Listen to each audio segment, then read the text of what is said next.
Hello friends, சிம்பிளாக ஒரு நாட்டுக்கோழி குழம்பு எப்படி பண்ணுறதுன்னு பார்த்துடலாம் வாங்க.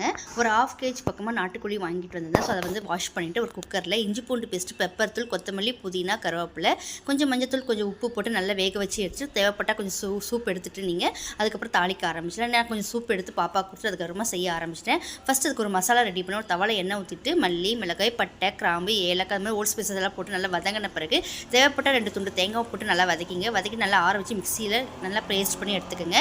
அதுக்கப்புறம் ஒரு பேன் வச்சு நல்லா எண்ணெய் ஊற்றி காஞ்ச பிறகு சின்ன வெங்காயம் கட் பண்ணி அதில் போட்டுட்டு கருவேப்பிலை போட்டுட்டு சீரகம், கடுகு, சோம்பெல்லாம் போட்டு நல்லா வதங்கின பிறகு இஞ்சி பூண்டு பேஸ்ட்டு, தக்காளி கட் பண்ணி போட்டுக்கோங்க. தக்காளியும் தேவையான அளவுக்கு நீங்கள் போட்டுக்கலாம், எவ்வளோ தேவையோ அதை போட்டுக்கலாம். அதுக்கப்புறம் போட்டு நல்லா வதங்கின பிறகு நம்ம பேஸ்ட் பண்ணி வச்சிருக்க அந்த மசாலையும் அதில் போட்டு நல்லா வதக்கிடணும். நல்லா ஒரு 10 நிமிஷத்துக்கு மூடி போட்டு பச்சை வாசலாம் போன பிறகு வதங்கின பிறகு அதுக்கப்புறம் நம்ம வேக வச்சிருக்க அந்த சிக்கன் எடுத்து அதில் ஊற்றிட்டு நல்லா தேவையான அளவு தண்ணி ஊற்றி நல்லா மூடி போட்டு 20 நிமிஷத்துக்கு வேக வச்சு இறக்கிடணும். இறக்கும் போது கொஞ்சம் கொத்தமல்லியும் பெப்பர் தூள் போட்டு இறக்கினா சூப்பராக நாட்டுக்கோழி குழம்பு ரெடியாகிடும். இப்படி ட்ரை பண்ணி பிறகு ரொம்ப சூப்பராக இருக்கும்.